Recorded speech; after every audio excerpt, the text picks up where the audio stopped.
For I am not ashamed of the gospel of Christ, for it is the power of God and the salvation to everyone that believeth, to the Jew first, and also to the Greek.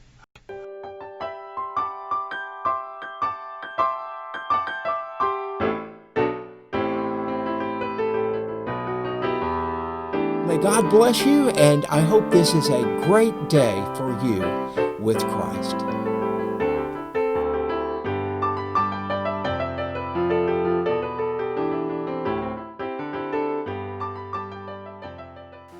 Welcome to Today with Christ. I'm Don Smith here at the Radio Bible Hour with my friend Scott Ingram, a pastor here in East Tennessee and a co-worker here at the Radio Bible Hour. And Scott, I have a student in college right now. One just graduated in a secular university, and I, like many parents, Christian parents, have been concerned about our children in the secular state universities. And those young people are exposed to direct attacks on their faith. It used to be that they just heard another point of view, but now they're deliberate, pointed attacks on Christian faith in the universities. And we recently heard of an international ministry that is really responding to this negativism in the universities. It's called Ratio Christi, which is a Latin phrase that just means reasons for Christ.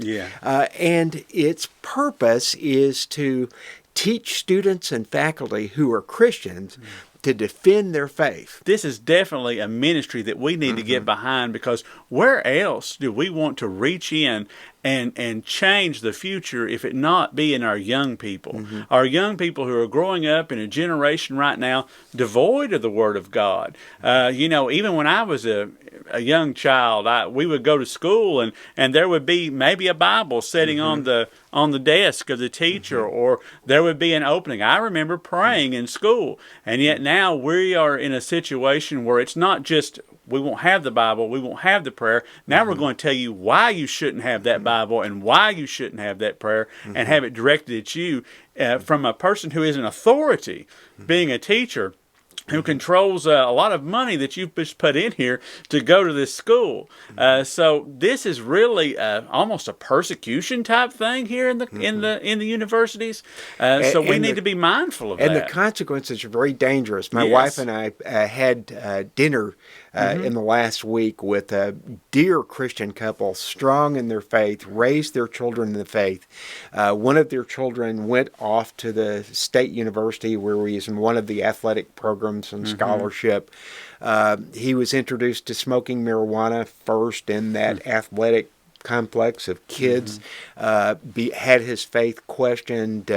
Now, the reason we were having dinner with him was to help them with some advice. He had just been removed from the hospital after an overdose. He's wandering around the country, really, really lost, denies his faith, says he's an atheist because of what he learned at the university.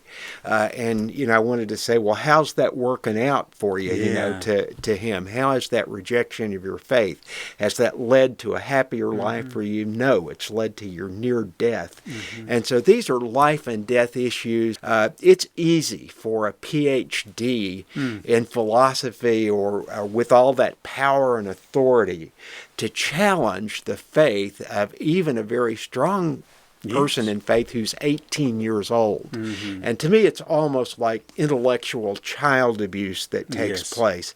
If I'm a professor, 40, 50 years old, I've been around the block, I have lost my faith or have no faith, to inflict that kind of damage on a child, those professors and those teachers and those coaches that supported that destruction of faith are going to have to answer for God for the lives of these children. And so Scott contacted the group, and they referred him to a young lady, Anna Kitko, who is at the University of Tennessee in the role of a supported missionary for Ratio Christi, wonderful Christian young woman. And so we contacted her, invited her to come over for an interview, and we were just thrilled to hear the expression of her faith. Yes, and Anna, she reminds me a lot of Daniel in the lion's den, because going into these secular universities, you're moving into an area where they're not so comfortable about the Bible. They think let's put this aside, let's look at these other things. But Anna stands for a faith. And the funny thing about all of that is, this Bible can absolutely be defended. There is absolute years and years of men and women who have sat and studied over its words and not been able to prove it wrong.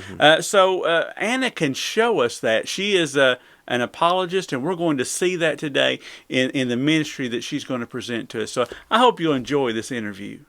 Anna, thank you for being with us today, and we're just going to talk a little bit about your work as a basically kind of missionary at the University of Tennessee in Knoxville for this organization that we've mentioned. And I'm going to ask you a little bit today to share with our audience what your work is and the reason for the work that you're doing, and some of the challenges that you face in your ministry on a secular university campus. Absolutely. It's a privilege to be here. Thank you. Well, you're welcome, and we're glad to have you. Well, I can tell you that it's a challenge working as a missionary apologist. So what we do with Ratio Christi, it's Campus Apologetics Alliance. We are a network of Christian apologists. Usually, most of us are formally trained if we're placed on a college campus. Some of us not as much, but it's a structure and a network, and it's a global ministry that places formal apologists on college campuses around the world. And the goal of this ministry is to teach, train, equip students and faculty predominantly, as well as the lay people in the area where we serve, in Christian apologetics specifically, which is the defense of the faith. So we're a highly specialized parachurch ministry. We're a relief ministry for pastors. We're there to answer questions, all the really tough questions, the things that you're afraid to ask your pastor, right? When you're in church, it's not really a dynamic experience, right? You're listening to the preaching, and pastors don't always have the time and energy. I mean, it's a 24-hour, 7 days a week job, and we're here to relieve them. So a lot of us are trained in seminary, so we're trustworthy. You can come to us about Bible questions and know that we've put in the work to train ourselves, and then to help relieve them and to teach and train the lay people in our area in that way. Wonderful. So Ratio Christi is worldwide now, I understand. It's Yes. really grown from its beginnings. Yes, now it's a global ministry. It's an international ministry. We're in several countries globally, mostly in the continental U.S., and the goal is to be on 500 campuses in the next 5 years. Wow. So we're That's growing pretty amazing. fast. We're growing That's faster than really we can neat. keep up with, really. Yeah.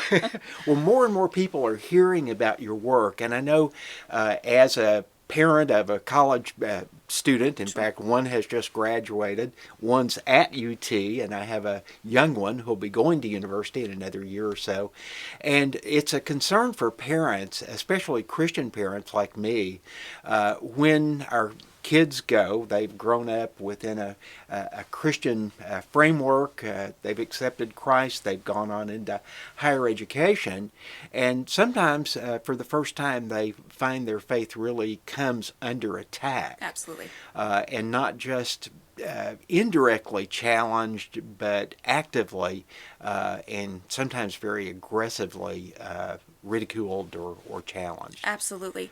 So what we're seeing with Ratio Christi, and especially with our apologists, is that parents and grandparents are pouring countless hours and hundreds of dollars into their children and raising them in a Christian environment. And it's almost, especially in the Bible Belt and in evangelical Christianity, we're seeing almost this kind of bubble emerging.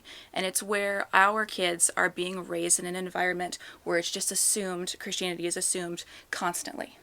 They're very well versed in the scriptures, but they're not necessarily well versed in challenging the scriptures because they simply are in an environment where that doesn't happen very often.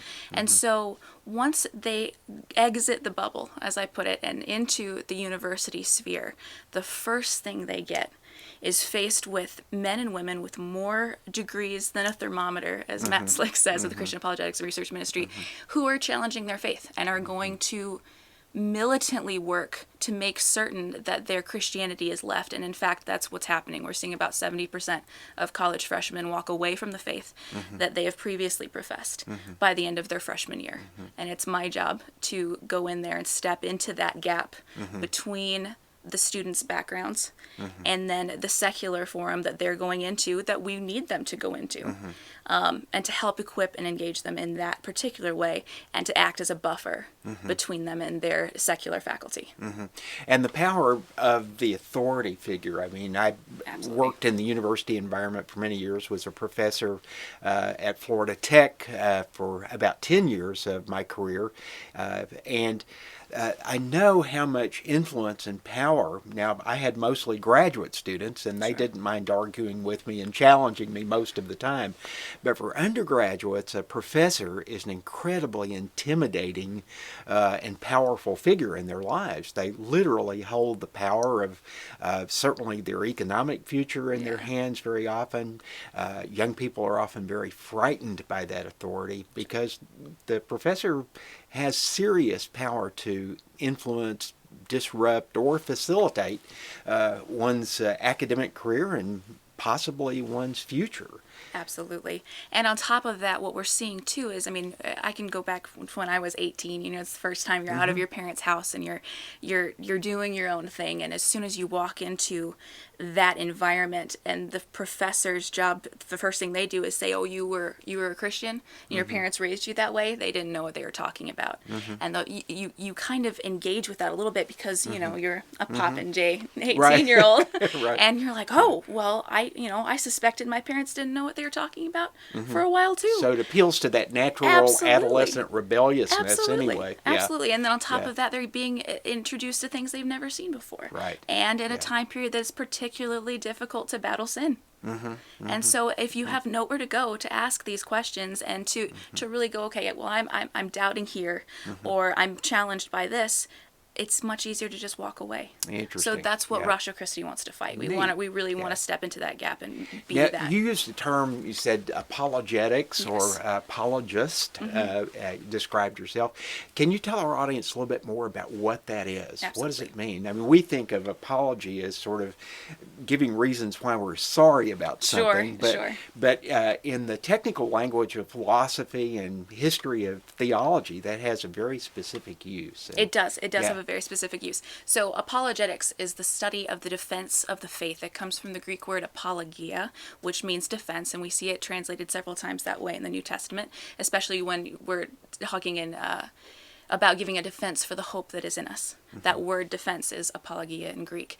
And so historically and in the history of the church, the apologist was the person who was responsible for engaging the secular society in which they were found, or just culture in general, and defending the faith in an introductory way. So they would step out and provide the people in their environment to challenge them. So Paul at the Areopagus, for example, in Acts. And it's there that you are defending Christianity. And it's there that you are allowing people to challenge you to demonstrate that you do possess the truth, because that's what we believe. Jesus Christ is the way, the truth, and the life. And if he is the truth, then it will be very easy to demonstrate that. And that's what apologetics is. So then historically, within the history of the church, there have been specific men and women called to be apologists. And that was a role that was different than an evangelist or a preacher or teacher. And that's where you're going and engaging on a regular basis for that exact purpose, and so that your audience can see that you have very good reasons for the hope that is in us, Right. and that we're willing to talk about them. What's your daily life like? What does a Christian apologist do when you get up in the morning and go to work? And what's it like? Well, I jokingly start off with Martin Luther's quote, which is how I feel. I have so much work to do that I'm going to spend the first 3 hours in prayer. Okay. Yeah. That's how I feel. So when we get up in the morning, it's usually for me, I can't speak for all apologists, but it's a devotion, and then I go and I hit where everybody's asking questions. So I'm hit with questions more often, email, text messages. Then on top of that, we have meetings on campus. The University of Tennessee is where I'm stationed. We have Ratio Christi professor meetings. That's on Tuesdays, where I serve the professors and their needs, equipping them with where they feel that they need more emphasis. For example, we've partnered with Alliance for Defending Freedom, which is a wonderful legal team that deals with our rights as Christians and in a way that it extends to our free speech on campus and what that looks like. So I can help train and equip the professors with their rights and to understand that, although they may be a minority on campus as far as spiritually, that they do have certain rights and in how they can talk about Jesus in their classroom and use their vocation as their mission, which is ultimately what we're all here to do, is to use the design that God made us to accomplish the Great Commission. So then on top of that, we teach and train students, and this is a nightly, Wednesday night thing, weekly night, where the students are putting forth questions that they have that they want me to cover as an apologist to teach them the background. So for example, we just did a 4-week intensive on Islam, and then they wanted to do a study on the positive confession movement and how that came about, why televangelism is a thing and what are the dangers of televangelism and what are the positives.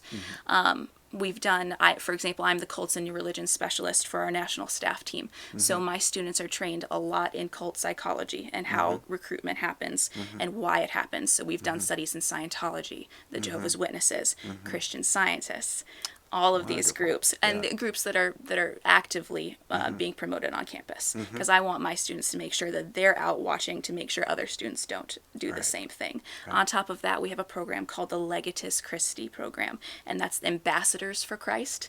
That's where I not only want to make my students trained themselves and what their doubts are and how I can answer those doubts and the regular arguments they'll probably be facing in the classroom. But on top of that, to take it a step further, which is the active role of the apologist in evangelism to their fellow students. So not only are they providing answers to their professors for their own sakes, they're providing answers to their friends and faculty for their sakes as well. Wow. So it's walking out the faith in busy. the vocation. You're not kidding. In the vocation we're there. So I'm training constantly, and it's mostly answering questions and preparing to train further. We also have Ratio Christi Television, which just launched. We're very proud of it, and so we'll be preparing for that. That airs in North Africa and mostly the Middle East. Fantastic. Here in the continental U.S. Yeah. So. We'll have some links to you and your work Great. At University of Tennessee and learn more about really the importance of this work. And all of us are concerned about what's happening in our educational system and the kind of, we call it secular, but it's not. It's really an indoctrination in a secular worldview, which really is more like a secular religion in a way. It has certain principles that it believes that are taken as absolutes, and it has certain doctrines about behavior and right and wrong, some of which are okay, some of which are terrible and lead to all sorts of pain and suffering and so forth, as any point of view that attempts to exclude God is naturally going to do. But it's really, really important, I think, for Christians to understand how to defend the faith, how to contend for the faith is another kind of definition of apologist, and really to understand and to equip ourselves to face these kinds of things, because it's directed. The opposition to the Christian faith it has leadership, it has a philosophy, it has an organization, many organizations which push it. Well, and it's even evangelistic now. We look at Peter Boghossian, who's the physics professor at the University of Oregon, if I'm not mistaken. He just put out a manual for creating atheists, where he equates worship and faith and Christianity implicitly, but faith in general, as a sickness that is infecting people. And it's the job of the atheist to become a street evangelist for atheism in order to stop the infection from spreading. It's militant. It's striking to me, and he's a physics professor. Right. Yeah. And a lot of this, I think, is sort of post-Marxist influence as well. Sure. And I mean, one of the doctrines of basic Marxism was that religion is the opiate of the masses, and that it numbs people to the realities of their economic bondage, and on and on. And that influence, I think, is very much still present in our world today, that regards any kind of religion to some extent as the enemy. But the focus on Christianity is very interesting, because it sort of combines this sort of postmodern leftist political movement with movements like Islam. And those two are natural enemies, and at some point they will Well, yes. fight to the death. Absolutely. But they both are aligned against Christianity. Yes. And so, politics makes strange bedfellows, as they say. And so they've sort of formed this unholy alliance to attack the Christian faith. Yes. I forget who said it. I was reading an article. They talked about that Christianity is the last bastion of hope against Islam. The tide of Islam. And I found that fascinating, and because I was reading, and the author was an atheist, and I forget who it was. Dawkins, I think. Was it Richard Dawkins? Yeah, It probably was. I think so. I may have that wrong, but I think he made that confession. He said, I may have been wrong in Which is shocking opposing for Richard Christianity Dawkins. for all these Yeah. years, because they're the only thing standing between us Exactly. and the executioner. Well, and you see too, I think part of the response to Christianity from the secular realm, and from Islam too, as well as other religions, the anger and the resentment that you're seeing, it's an extremely emotional response, because when you really challenge it, it's not, there aren't a whole lot of reasons to really hate on Christianity in such a way. Right. And it's more of an anger towards God. I don't want to deal with this personal God of yours that tells me that he has expectations for me. Right. I don't want anything to do with them. Absolutely. And so there's just this militant anger against Yeah. it. Yeah. And I think once we train our students, especially to be able to see that and to speak into that anger and realize that it's really extremely superficial, and we can serve and glorify God by loving the people that we're engaging with in this way, and showing and extending that love. It's not just about winning the argument, it's about winning the person. And people get the most angry about the feelings, about the things that they feel not quite secure about. Right. And I think, your work provides a certain level of growth and comfort and security in one's faith that makes one not so inclined to respond back with anger. Sure. And very often I see Christians who try to minister, but they very quickly get caught up in defensiveness, and then defensiveness turns into anger real quickly, and then we've got, and then nobody's going to hear the gospel if we're just presenting it from a point of view of fear and anger. Well, yes, and even in the postmodern world, back when apologetics really started to kind of gain traction, this was kind of in the early 80s, when you're seeing that this focus on the apologetics kind of start to come out.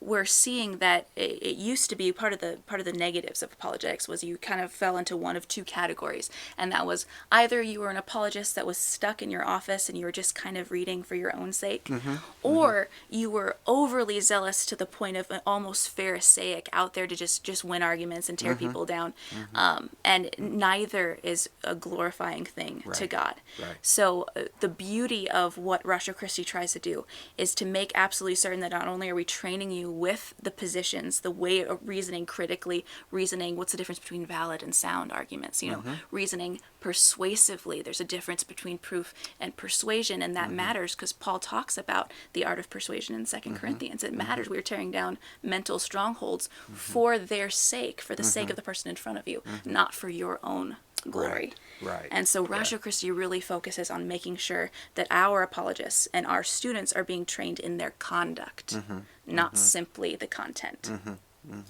And it's so tempting to move in those directions sometimes, and yet what is done without love just becomes noise. Exactly. And so that really is the key to this ministry. Again, I think is the sweetness with which we argue, or the kindness and the compassion with which we reason with that atheist or that Muslim. Right. That we do it not to tear them down, as you say, not at all. but to open a door for them that we have found completeness and fulfillment. Exactly. And St. Augustine, for example, is talking about the blind guides of the blind in Matthew 18. You know, what do you do with the people who are in front of you that are simply, you know, they're just blind to what is being presented openly and honestly? And Augustine says he's working with someone else, and the other person was like, well, you just have to let them go. They're blind. And Augustine says, no. What do you do with a blind person? You bring it to them and let them feel it. Yeah. And that's what we want to do. That's neat. That's a beautiful way of expressing that. Well, I really want to thank you, Anna, for coming and being with us for the program today. This has been really, really eye-opening. And I think hopefully as you've watched this program, you see the value in what Anna and her colleagues are doing for our kids. Many of us have, like me, have kids in university right now, and this is a blessing, I think, from God for those parents who have been concerned about the secularization and the active opposition to Christianity in our colleges and universities.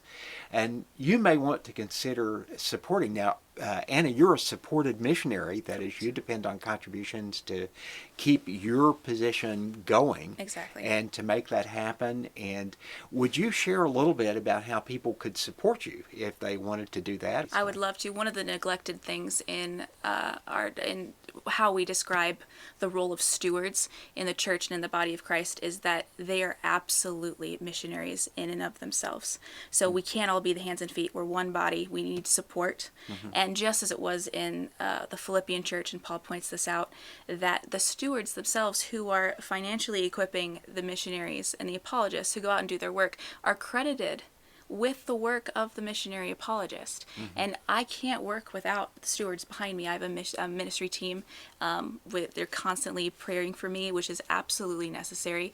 And what I ask of members who are, you know, are you being fed by what I'm saying?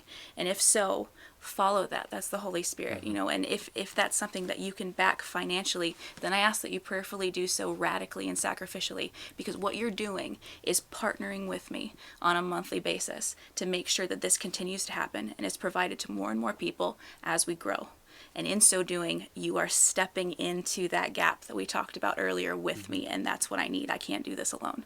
So we have a stuff set up online that I'm sure will be part of the links that we provide in order to do so. And I ask that if you're turned on by this, if you're spiritually set on fire by what we're talking about, like, yes, Lord, this is exactly what we need, please consider partnering with me. You won't go wrong by helping out this ministry. It's a strong ministry. It's a growing ministry.